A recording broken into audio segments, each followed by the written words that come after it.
નમસ્કાર ખેડૂત મિત્રો, હું છું વનરાજ ને આપ જોઈ રહ્યા છો ઇન્ડિયન ફાર્મર ગુજરાતી.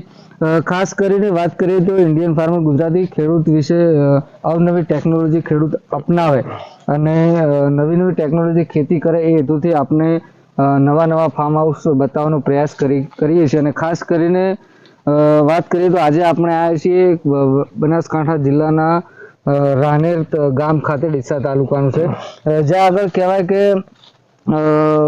ચીકુની ખેતી કરી છે. ખાસ આમ તો વાત કરીએ ઉત્તર ગુજરાત વિશે તો ચીકુની ખેતી આમ થોડા ઓછા પ્રમાણમાં હોય છે, પણ એક એવા ખાસ ખેડૂત છે જેમને ચીકુની ખેતી કરેલી છે. વધારે માહિતી એમના જોડેથી મેળવીશું.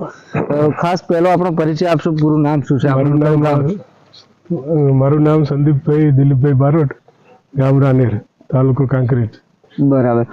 બીજું વાત કરીએ દિલીપભાઈ કે આપણે અત્યારે જે ફાર્મ હાઉસમાં ઊભા છે, જ્યાં ચીકુની ખેતી કરી છે, ખાસ એને કેટલા વીઘા જમીન છે અને કેટલા છોડ આપણે વાવેતર કરેલા છે?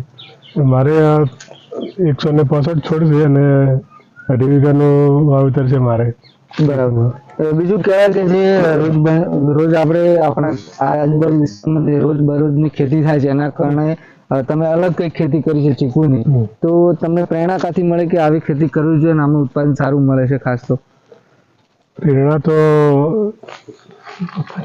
બીજાને એમ કે જોઈને બહારથી કોઈને એવું બહારથી જોઈને જ ખાસ પ્રેરણા મળે છે. અને આ બધું કેન્સરના લીધે થોડુંક બરાબર ઓર્ગેનિક ખેતી ઉપર વળી ગયા છીએ અમે. બરાબર. બીજું કહેવાય દિલીપભાઈ કે જે 2.5 વીઘામાં જે છોડ છે, આમ કહેવાય કે તમે જે ખેતી કરી છે ચીકુની, કોઈ ખેડૂતને માનો કે ખેતી ચીકુની કરવી છે આપણા વિસ્તારમાં, તો આ વિસ્તારને ચીકુની ખેતી કેવી રીતે લાયક કહેવાય, જમીન કે ના કહેવાય, એના વિશે શું કહેશો? જમીન તો 100% ફળ આપે જ છે આનું. બરાબર. પછી તો બીજા છોડ વાવવા હોય તો પછી એના માટે થોડુંક જમીનની તપાસણી કરાવવી પડે. બરાબર. અને ચીકુ માટે તો સક્સેસ જ છે એમ કોઈ પણ જમીન હોય. બરાબર. બીજું કહેવાય કે માનો ખેડૂતને ખેતી કરવી છે અને કહેવાય કે વીઘાની અંદર આશરે કેટલા છોડની જરૂર પડે અને કેટલો ગાળો રાખવો પડે, કેવી રીતે વાવેતર કરવું, એના માટે શું કહેશો? વીઘે લગભગ 100 છોડ જોઈએ. બરાબર. 100-150 છોડ, અને 30 બાય 30 નો ગાળો હોય તો ચાલે. બરાબર. બીજું કહેવાય કે આપણે જે અત્યારે જે ફાર્મમાં ઊભા છે એને કેટલા ટાઈમ છોડને થયો છે અને કહેવાય કે વાવેતર કર્યા પછી કેટલા ટાઈમમાં ઉત્પાદન ચીકુનું શરૂ થાય છે? વાવેતર કર્યાના અમારે બીજી વર્ષે જ ચાલુ થઈ ગયું. બીજા વર્ષે. બરાબર.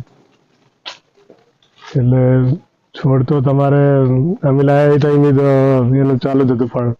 બીજું કહેવાય કે આ છોડ ખાસ કરીને કેવા પ્રકારના લાવવા જોઈએ એ પણ કાળજી રાખવી જોઈએ, તો કેવા પ્રકારના આપણે આ છોડ લાયા છે અને ક્યાંથી લાયા છે એના માટે શું કહેશો? આ તો પપ્પાને ખ્યાલ છે. બરાબર. બીજું કહેવાય કે ખાસ કરીને અમુક નર્સરીમાં કલમી છોડ મળતા હોય છે, ત્યાંથી ખરીદી કરો તો સારું રહે અને એમના જોડે સલાહ સૂચન લો તો સારું રહે. બીજું કહેવાય કે ઉત્પાદન બીજા વર્ષે શરૂ થઈ ગયું ને આપણે જે અત્યારે છોડ છે કેટલો ટાઈમ થયો છે આ છોડને, અને ઉત્પાદન બીજા વર્ષે તમે કેટલું લીધું હતું? બીજા વર્ષે તો અમારે 150-200 માં જો ઉતારો છે તો અમારે. બરાબર. અને 18 વર્ષ થઈ ગયા છોડને. 18 વર્ષ થઈ ગયા. બરાબર. બીજું કહેવાય કે હર વર્ષે તમે ઉત્પાદન લો છો, બીજા વર્ષે ઉત્પાદન 150 મણ જેવું લીધું હતું, એનો માર્કેટમાં કેવો ભાવ હતો વાત કરીએ તો? એ ટાઈમે તો ઓછો હતો ભાવ. અત્યારે કેટલો છે? અત્યારે એનાથી ઉત્પાદન વધ્યું છે કે એનું જ છે? ઉત્પાદન તો વધ્યું છે. અમે દર વર્ષે 600-700 મણ નો ઉતારો થાય છે મારે. બરાબર. અત્યારે કેવો ભાવ છે ગઈ સાલની આ સાલની વાત કરીએ તો? ગઈ સાલે તો ભાવ સારો હતો એમ. ઓર્ગેનિક અમે આ વેચતા હતા, 100 રૂપિયા કિલો આપતા હતા. 100 રૂપિયા કિલો? 100 રૂપિયા કિલો. બરાબર. બીજું કહેવાય ખાસ કરીને અમુક આપણા વિસ્તાર પ્રમાણે કહીએ તો આપ ખાસ કરીને ઓર્ગેનિક જ કરો છો એટલા માટે કઈ વધારે તો નહીં, પણ એમ કહેવાય કે ચીકુની ખાસ કેવી રીતે કાળજી રાખવી જોઈએ, એમાં કયા કયા પ્રકારના રોગ આવતા હોય છે, એના વિશે શું કહેશો?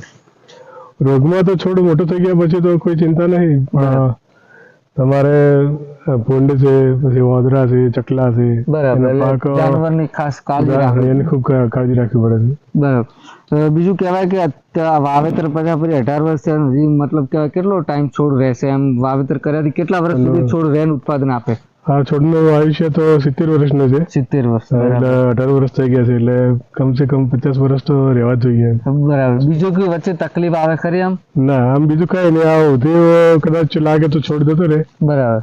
બાકી છોડને કોઈ તકલીફ નહીં એમ. બરાબર. બીજું કોઈ. બીજું ખાસ આપણે વાત કરી કે આમાં તમે જે પ્રાકૃતિક વાત કરી, અત્યારે ખાસ એનો ટ્રેન્ડ ચાલે છે. ખાસ તાજેતરમાં ડીસા ખાતે જે કહેવાય દાંતીવાડા આપણી બનાસકાંઠામાં કૃષિ યુનિવર્સિટી આવેલી છે, ત્યાં આગળ મુખ્યમંત્રી સાહેબ દ્વારા જે કૃષિ મહોત્સવ 2024નું ઉદ્ઘાટન જે ડીસા યુનિવર્સિટી ખાતે કરવામાં આવ્યું હતું, જેમાં એમના પપ્પાને બેસ્ટ ફાર્મર તરીકે જીવામૃત તરીકે એવોર્ડ પણ મળેલો છે. તો આપણે નેક્સ્ટ વિડીયોમાં એમના પપ્પા જોડે ખાસ ચર્ચા પણ કરીશું.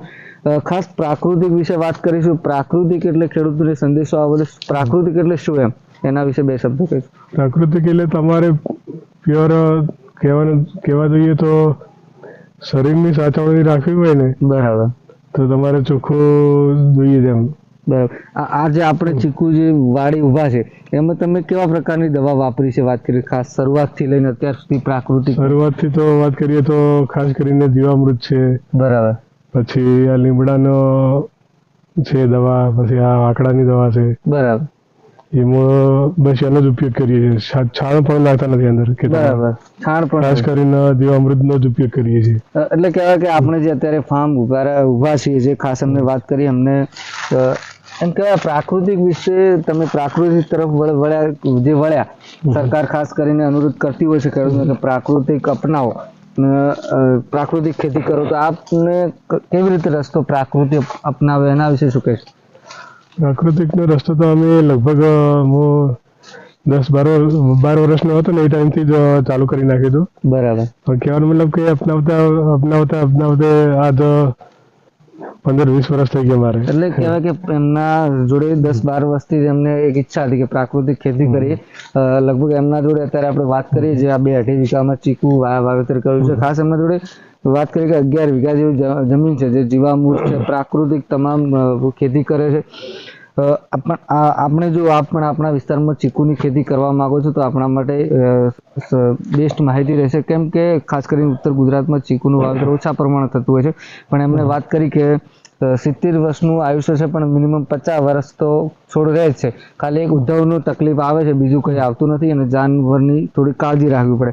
બીજું કહેવાય ટોટલ આમ કહેવાય ત્યારથી લઈને અત્યાર સુધી ઉત્પાદનમાં વાત કરીએ પૈસામાં, તો તમે જે આ ખર્ચો કેટલો કર્યો છે ટોટલ વાત કરીએ તો 18 વર્ષની અંદર? 18 વર્ષની અંદર તો છોડ લાવ્યો તો એનો ખર્ચો થયો હતો. છોડનો આમ અંદાજે? છોડનો એ ટાઈમે લગભગ 150 રૂપિયા એક છોડ લાવ્યા હતા. 150 રૂપિયા એક છોડ? 225 છોડ લાવ્યા હતા. એમાં હાલની તારીખમાં 165 છે. બરાબર. એના પછી કોઈ આમાં ખર્ચો ખરો? ના, એના પછી તો કોઈ ખર્ચો નહીં, ખાલી આ પિયત અને દવા કોઈ નહીં. બરાબર. ખાલી આ જીવામૃત બનાવીને આપતા, બાકી દવા બીજી કોઈ નહીં. એટલે ખાસ કહેવાય કે જે રોજબરોજની ખેતી છે એના કારણે ઘણી તમે આવક વધુ મેળવી શકો છો અને ખાસ ઉત્પાદન પણ લઈ શકો છો. તો ઓછા ખર્ચે વધુ ઉત્પાદન મેળવવા માટે આપ પણ આપણા વિસ્તારમાં ચીકુની ખેતી કરી શકો છો. જેમ દિલીપભાઈ આપણે સંદીપભાઈ જોડે વાત કરી, એમને સરસ માહિતી આપી. તો ખૂબ ખૂબ આભાર એમનો. ફરી મળીશું નવા વિડીયો સાથે. ત્યાં સુધી રજા લઈશું. જય હિન્દ, જય ભારત, જય જય ગરુ વિધાન.